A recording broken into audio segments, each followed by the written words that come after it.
एवा एक retired professor Roman की बेटी थी। वह अपने घर के पिछले दरवाजे की सीढ़ियों पर बेकार बैठी थी। मौसम गर्म था, मक्खियां परेशान कर रही थीं। जल्द ही शाम हो जाने का एक खुशगवार एहसास हर सू फैला हुआ था। मशरक से स्याह बादल उमड़ रहे थे, ताजा हवा के झोंके उसके बालों को लहरा रहे थे। हर सू ताजगी का एहसास गालिब था। कोकेन, जो उसी घर की अनेक्सी के कमरे में रहता था, बागीचे में खड़ा आसमान की तरफ देख रहा था। वो टिवोली का मैनेजर था, जो कि एक ओपन एयर थिएटर था। उसने मायूसी से कहा, फिर बारिश। मुझे रोजाना बारिश से नफरत है। बेहतर है मैं फंदा डालकर खुद का खात्मा कर लूं। ये मुझे बर्बाद कर रही है। वो हाथ मलते हुए बोला, ये रोजाना भारी नुकसानात पहुंचा रही है। और एवा को मुखातब करके बोला, कितनी बेहतरीन जिंदगी है एवा। ये एक इंसान को रुलाने के लिए काफी है। वो काम करता था, वो अपनी बेहतरीन कोशिश करता था, वो अपने आप को तकलीफ देकर काम करता था, क्योंकि वो बहुत मेहनती था। वो बेख्वाब रातें गुजारता था। वो सोचता था कि हर चीज को बिल्कुल ठीक कर दे। और नतीजा क्या मिला? उसने अवाम को बेहतरीन ओपेरा दिया, बेहतरीन थिएटर दिया, उम्दा फनकार फराहम किए।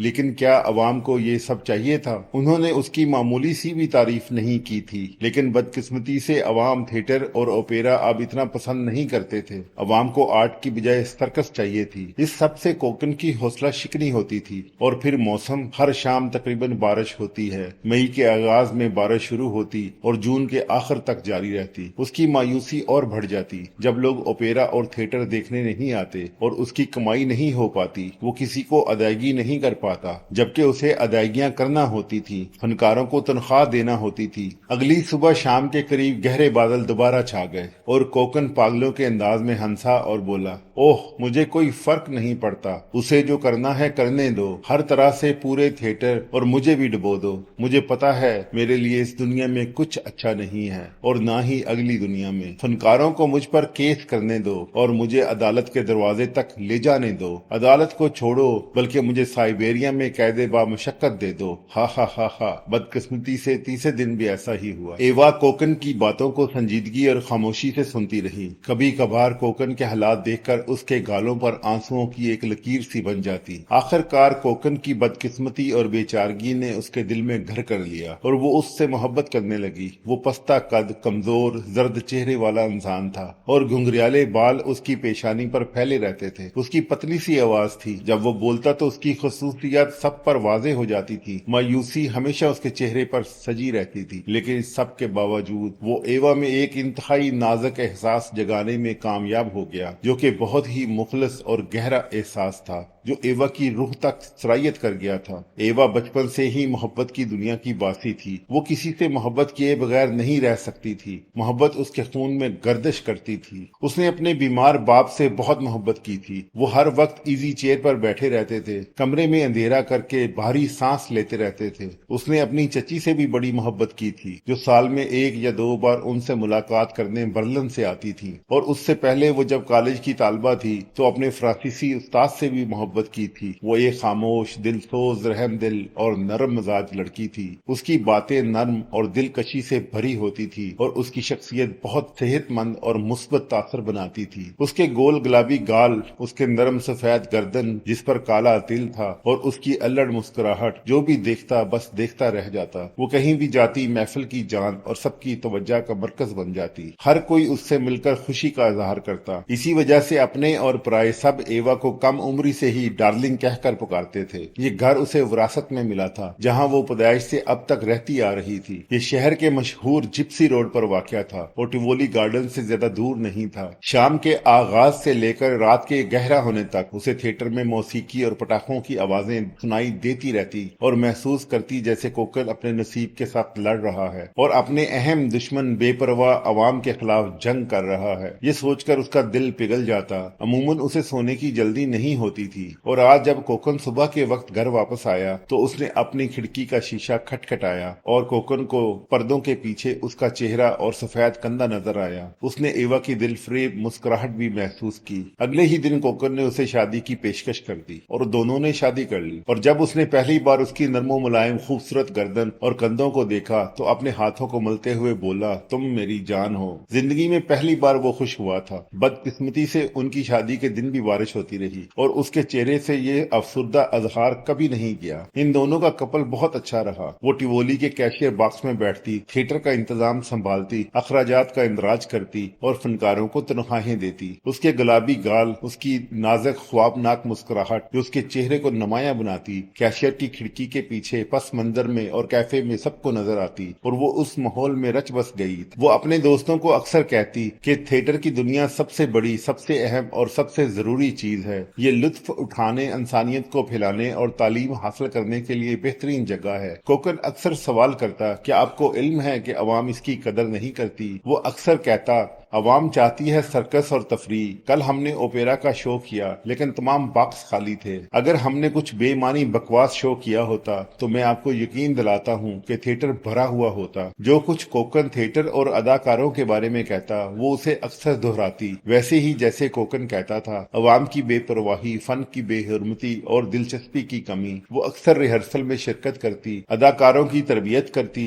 मूसीकारों की सदाकारी की निगरानी करती और जब मकामी अखबारात में नामुनासिब तनकीद आती तो वो बहुत रोती और अदारे के एडिटर के पास जाकर उनके साथ बहस करती। अदाकार उसे पसंद करते थे और वो उसे डार्लिंग कहकर पुकारते थे। वो उनका दुख महसूस करती थी और उन्हें छोटी छोटी रकमें उधार भी दे देती थी। जब वो उसके पैसे वापस नहीं कर पाते तो वो कोकन से उसकी शिकायत नहीं करती थी, ज्यादा से ज्यादा वो कुछ आंसू बहा देती और किस्सा खत्म। सर्दियों के मौसम में भी दोनों ने बहुत अच्छा वक्त गुजारा था। दोनों ने शहर में एक थिएटर किराए पर लिया जिसे एक रूसी थिएटर कंपनी, एक जादूगर और कुछ मकामी फनकारों के साथ मिलकर चलाया ताकि कुछ आमदनी बढ़ाई जा सके। इन दिनों एवा कुछ मोटी हो गई थी लेकिन वो हमेशा खुश, पुरसुकून और मुतमईन रहती थी। कनात उसकी रूह का हिस्सा थी। दूसरी तरफ कोकन मजीद कमजोर और पीला पड़ गया था और अक्सर अपने भारी नुकसानात की शिकायत करता रहता था। हालांकि इस सर्दी के मौसम में काफी अच्छी कमाई हुई थी। रात को उसे अक्सर खांसी आती थी और एवा उसे रसबेरी का शरबत और लाइम का पानी पिलाती, इतरियात से उसकी मालिश करती, फिर नरम और गर्म कपड़ों में लपेट देती।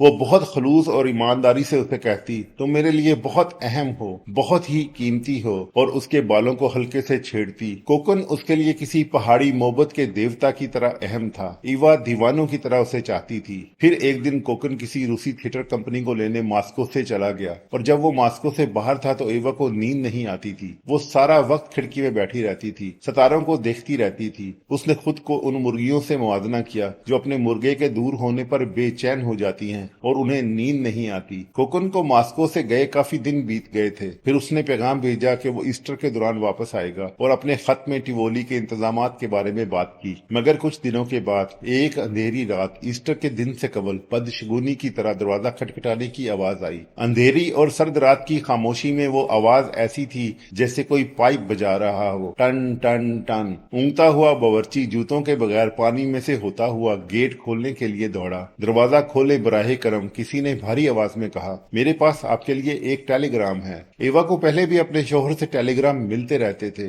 मगर इस बार किसी वजह से वो खौफजदा थी। उसने कांपते हुए हाथों से टेलीग्राम खोला और पढ़ा, आज अचानक कोकन की वफात हो गई है। फौरी हदायत का इंतजार है ताकि जनाजे का इंतजाम किया जाए। टेलीग्राम ओपेरा कंपनी के मैनेजर की तरफ से था। एवा पर जैसे क्यामत गुजर गई। बिन माँ बाप की बच्ची के लिए यह हादसा क्यामत खेज था। महबूब, एवा जोर से रोते हुए कहने लगी, महबूब मेरी जान, मैं तुमसे क्यों मिली? मैंने आपको क्यों जाना और क्यों पसंद किया? आपने अपनी गरीब एवा को किसके हवाले छोड़ दिया? आपकी बेचैन, आपकी मस्कीन एवा। कोकन की डेड बॉडी मास्को लाई गई और एक कब्रिस्तान में उसको दफन कर दिया गया। और जब एवा घर में दाखिल हुई तो अपने बिस्तर पर गिर गई और इतना बिलक बिलक कर रोई कि सड़क और करीबी खेतों में उसके रोने की आवाज आ रही थी। सड़क पर आते जाते हुए पड़ोसी कहते, गरीब डार्लिंग, मस्कीन एवा, अफसोस। कई महीने एवा सोगवार रही, दुनिया से किनारा कश, ना कोई पूछने वाला, ना कोई देखने वाला। कभी कभार वो चर्च चली जाती। वक्त बड़ा मरहम है, वो ऐसा ऐसा जिंदगी की तरफ लौट रही थी। कुछ महीनों के बाद दिल बर्दाश्ता, अफसुर्दा और गम से नडाल ईवा चर्च से घर वापस लौट रही थी कि एक आदमी भी आहिस्ता आहिस्ता साथ चल रहा था। वो वसेली था जो एक लकड़ी के मशहूर ताजर का मैनेजर था। उसके सर पर एक तिनकों की बनी हुई टोपी थी। उसने सफेद कोट पहना हुआ था जिसमें सोने की एक जंजीर थी। वो एक कारोबारी आदमी की बजाय एक जमींदार की तरह ज्यादा नजर आ रहा था। एवा की उससे थोड़ी जान पहचान थी, क्योंकि वो भी जिप्सी रोड पर एवा के घर के पास ही रहता था। हर चीज का अपना मुकर्ररा रास्ता और वक्त होता है एवा, उन्होंने तकलीफ भरी आवाज में संजीदगी के साथ कहा। और अगर हमारा करीबी और अजीज कोई मर जाए तो उसका ये मतलब है कि ये खुदा की मर्जी थी और हमें उसे याद रखना चाहिए और सब्र करना चाहिए। वह सेली चर्च के मरकजी दरवाजे तक उसके साथ आया और फिर अलविदा कहते हुए चला गया। घर आने के बाद वो वसेली की संजीदा आवाज को पूरा दिन अपने दिमाग में सुनती रही, और जब वो अपनी आंखें बंद करती तो उसे वसेली का संजीदा चेहरा और स्याह दाढ़ी नजर आने लगती। अगरचा एवा वसेली को सरसरी अंदाज में पहले से जानती थी, लेकिन आज कुछ खास था। आज वो एवा को बहुत अच्छे लगे थे, और वसेली जो आजकल अकेले थे और उनकी पहली बीवी से अलहदगी हो चुकी थी, वो एक नया रिश्ता बनाने के लिए तैयार थे। हालात दोनों के लिए मुवाफिक थे। वसेली एवा की तरफ मुतवज्जा थे और चाहते थे कि बात आगे बढ़े। फिर कुछ अरसे के बाद हमसाये की एक बूढ़ी औरत जिससे दूर की शनासाई थी एवा के पास आई। इस मुलाकात के दौरान बूढ़ी औरत ने वसेली के बारे में बातचीत की। वो कैसा है, कितना अच्छा है, कितना मुस्तकिल और तहम्मुल मजाज है, लोगों में उसका बहुत असर और रसूख है, अच्छा बिजनेस है और कोई भी औरत उसे अपना शोहर बनाने में खुशी महसूस करेगी। उस औरत की बातों से एवा की पसंदीदगी में मजीद इजाफा हुआ। जब किसी से आपके रास्ते मिलने हो तो फितरत सब सामान मुहैया कर देती है। एवा तो फिर भी बहुत मोहब्बत करने वाली और फितरी तबीयत की मालिक लड़की थी। खुदा का करना यह हुआ कि वसेली 3 दिन के बाद खुद एवा से मुलाकात करने आ गए। ये मुलाकात सिर्फ 10 मिनट तक रही और बहुत कम बात हुई, लेकिन इस मुख्तर मुलाकात में वसेली ने एवा के दिल में जगह बना ली। दोनों का दुख साझा था, दोनों तन्हाई का शिकार थे, दोनों को किसी हमदर्द की तलाश थी, दोनों को जिंदगी में आगे बढ़ना था। जिंदगी कभी रुकती कहाँ है। और यूं एवा एक बार फिर मोहब्बत में मुब्तला हो गई और पूरी रात न सोई। ये अकेलेपन, गम और अफसुर्दा जिंदगी में एक ताजा हवा का झोंका था। सो सुबह होते ही उसने बूढ़ी औरत को बुलवाया और बात आगे बढ़ा दी। कुछ अरसे के बाद एवा और वसेली ने मंगनी कर ली और फिर शादी हो गई। वसेली और एवा खुशी खुशी साथ रहने लगे थे।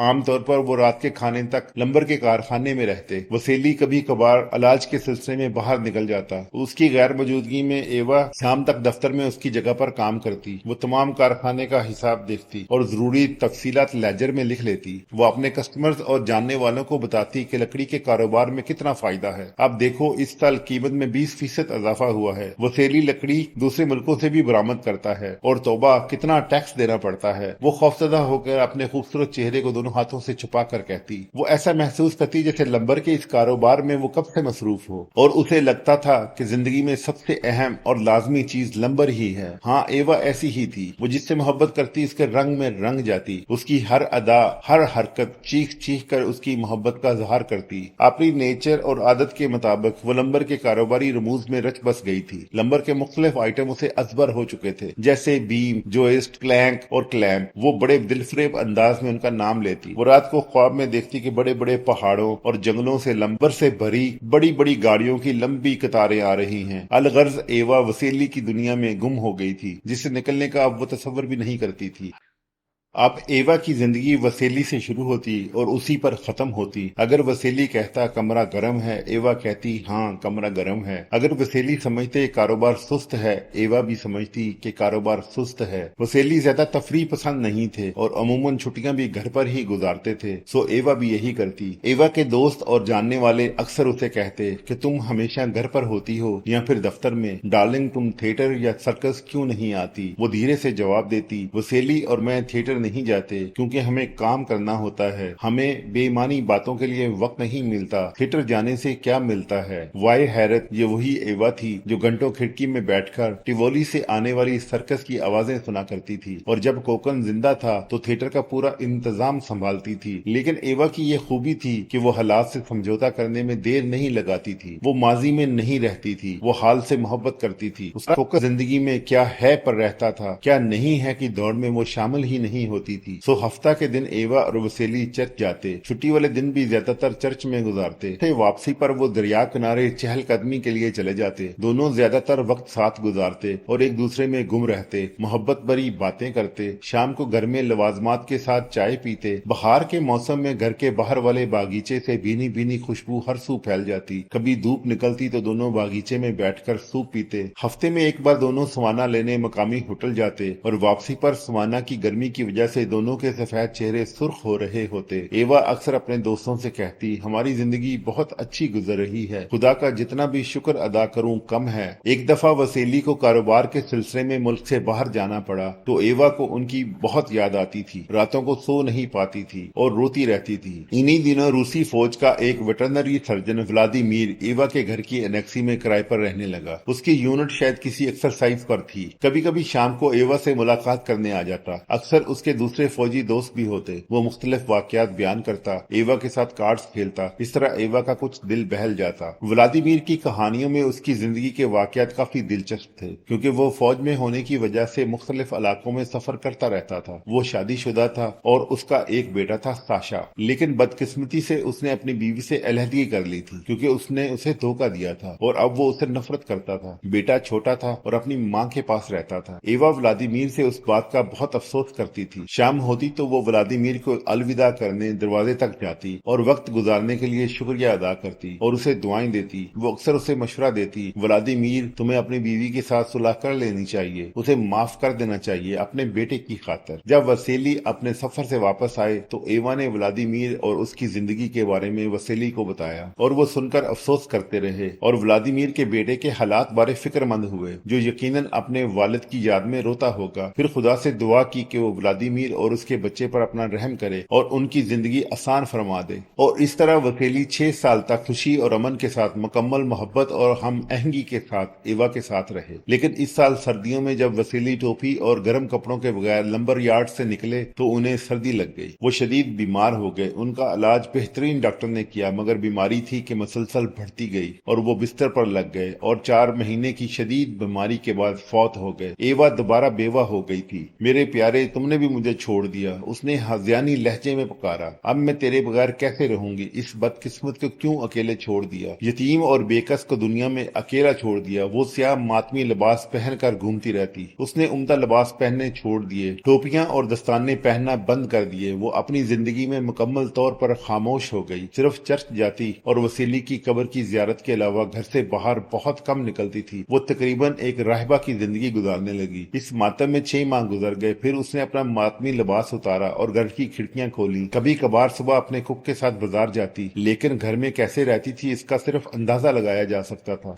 और गुज़िश्ता 6 महीने बहुत गमनाक थे। इस दौरान व्लादिमीर की कोशिशों से फौजी बैरक से उसके कुछ दोस्त एवा के घर आने जाने लगे। वो सब मिलकर बागीचे में बैठ जाते, चाय का दौर चलता, इधर उधर की बातें होती। कोई एवा को अखबार पढ़कर सुनाता, कभी जानवरों की बीमारियों पर गुफ्तगू होती, कभी उनकी अफजाइश पर बात होती। कोई कहता कि लोग जानवरों की बीमारियों पर तवज्जो नहीं देते, जो कि एक जुल्म है। कोई कहता कि हमारे शहर में मुनासिब वेटरनरी निगरानी नहीं होती, इसलिए बीमारियां बढ़ती हैं। आप कभी कभार सुनते हैं कि लोग दूध पीने से बीमार हो जाते हैं। घरेलू जानवरों की सेहत का ख्याल बिल्कुल इंसानों की तरह रखना चाहिए। एवा आहिस्ता आहिस्ता जिंदगी की तरफ लौट रही थी। वाज़ेह हो रहा था कि वो बगैर किसी लगाव के 1 साल भी नहीं गुजार सकती थी और जल्द ही उसने अपने घर के करीब ही अपनी नई खुशी को पा लिया था। या फिर ये अभी एक अधूरा ख्याल था। ये ख्याल था व्लादिमीर। दूसरे लोग हो सकता है उसको बुरा समझते, मगर कोई एवा को बुरा नहीं समझ सकता था। उसकी जिंदगी की हर बात आईने की तरह शफाफ थी। वैसे भी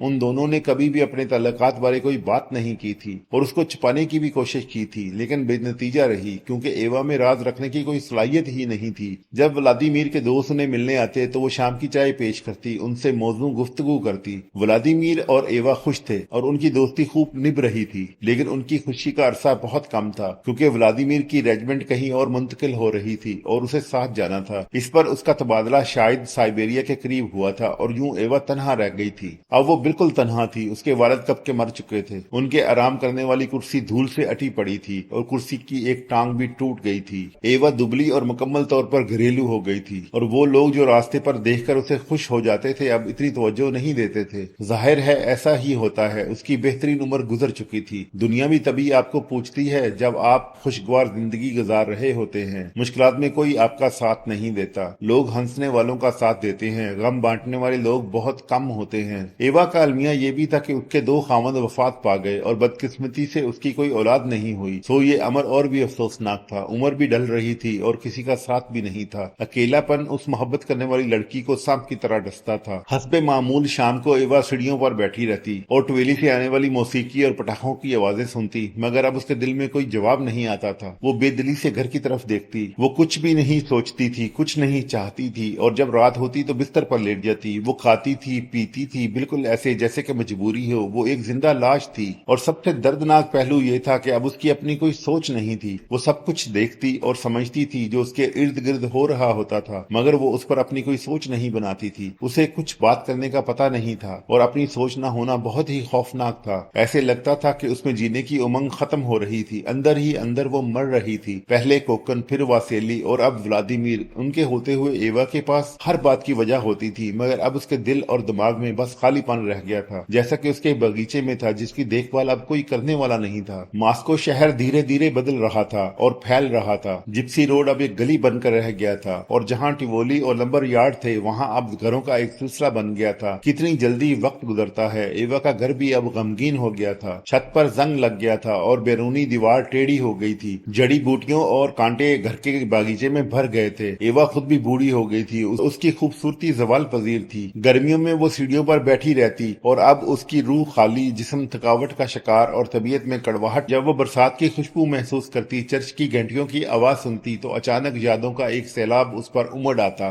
उसका दिल नरम एहसासात से नाहमवार हो जाता और आंखों से आंसुओं की नदियां बह जाती। लेकिन ये सिर्फ चंद लम्हों के लिए होता, फिर खालीपन उस पर गालिब आ जाता। बेचारी स्याह बिल्ली ब्रेस्का उसके करीब आकर नाज नखरे दिखाती, मगर उसे छूने से एवा को कुछ महसूस नहीं होता था। वो कुछ और चाहती थी। वो मोहब्बत की मतलाशी थी। मोहब्बत से ही उसका खमीर उठा था। एक मोहब्बत जो उसके सारे वजूद, उसकी सारी अकल, उसकी मुकम्मल रूह को घेर ले, जो उसको नया सोचने की वजह दे और जिंदगी का मकसद फराहम करे, जो उसके बुढ़ापे के खून को गरमा दे। और ये सोचते हुए उसने बिल्ली को डांटते हुए कहा, दूर हो जाओ, तुम यहाँ क्या कर रही हो। और इस तरह दिनों के बाद हफ्ते, हफ्तों के बाद महीने, और महीनों के बाद साल गुजरते गए। उसकी जिंदगी में कोई खुशी नहीं आई, कोई राय और सोच नहीं आई। उस मोहब्बत करने वाली लड़की की ये बड़ी लंबी और कठिन तपस्या थी। जुलाई का महीना था और दिन कदरे गर्म था। शाम के वक्त लोग अपने घरों को लौट रहे थे। अचानक दरवाजे पर खटखटाहट हुई। एवा बेदली से खुद ही उसे खोलने चली गई और चौंक कर रह गई जब उसने देखा कि व्लादिमीर वहां खड़ा है। उसके बाल सफेद हो चुके थे और वो शहरी लिबास पहने हुए था। पुरानी यादें उसके दिल में तीर की तरह उतर गईं और वो अपने आप को रोक न सकी और कुछ कहे बगैर ही उसके सीने पर सर रख कर रो पड़ी। वो उस लम्हे इतना खो गई कि उसको ये भी महसूस नहीं हुआ कि वो उन्हें घर में कैसे लेकर आई थी। मेरा प्यारा, वो जोश और खुशी से कांप रही थी। व्लादिमीर, खुदा ने तुमको कहां से भेजा?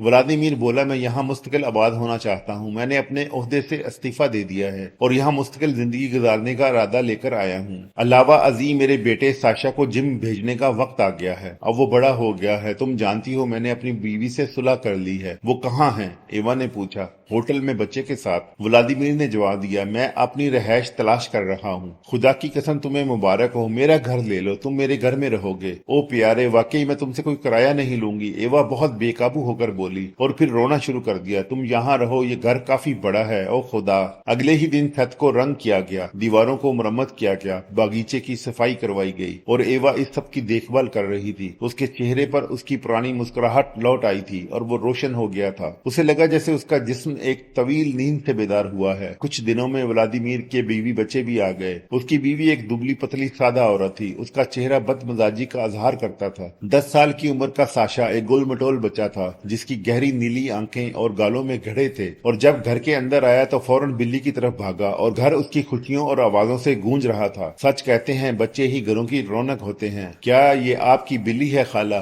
उसने एवा से पूछा। जब उसकी छोटी बच्चियां हों तो मुझे एक देना। मामा चूहे से बहुत डरती हैं। एवा ने उसके साथ बात की, उसको चाय पिलाई। उसके दिल को अचानक नरम और लतीफ एहसासात ने घेर लिया और उसका दिल खुशी से मामूर हो गया। उसे लगा जैसे साशा उसका अपना बेटा है। शाम को जब वो लिविंग रूम में अपनी दरसी किताबों का मुतालिया कर रहा था तो वो उसे नरमी से देखती रही और खुद से बोली, मेरा प्यारा, मेरी जान, तुम बहुत इंटेलिजेंट हो और देखने में बहुत ही प्यारे हो। साशा याद कर रहा था, जजीरा वो इलाका है जो मुकम्मल तौर पर पानी से घिरा होता है। जजीरा वो इलाका है जो मुकम्मल तौर पर पानी से घिरा होता है, एवा ने दोहराया। ये पहला ख्याल था जो कई सालों की खामोशी और खाली जहन के बाद पैदा हुआ था, ऐसे जैसे पुरसकून पानी पर इर्ताश की वजह से लहरें पैदा हो गई हों। ऐसा ही कुछ तलातम एवा की जिंदगी में भी आया था। अब एवा के अपने ख्यालात थे और रात के खाने पर वो साशा के वालिदैन के साथ बहस करती थी कि बच्चों की पढ़ाई कितनी मुश्किल हो गई है। किसी भी कैरियर का रास्ता इतना आसान नहीं रहा। अगर आप चाहें तो आप डॉक्टर बन सकते हैं ہیں یا اگر آپ چاہیں تو آپ انجینئر بن سکتے ہیں، لیکن آپ کو بہت محنت کرنی پڑتی ہے۔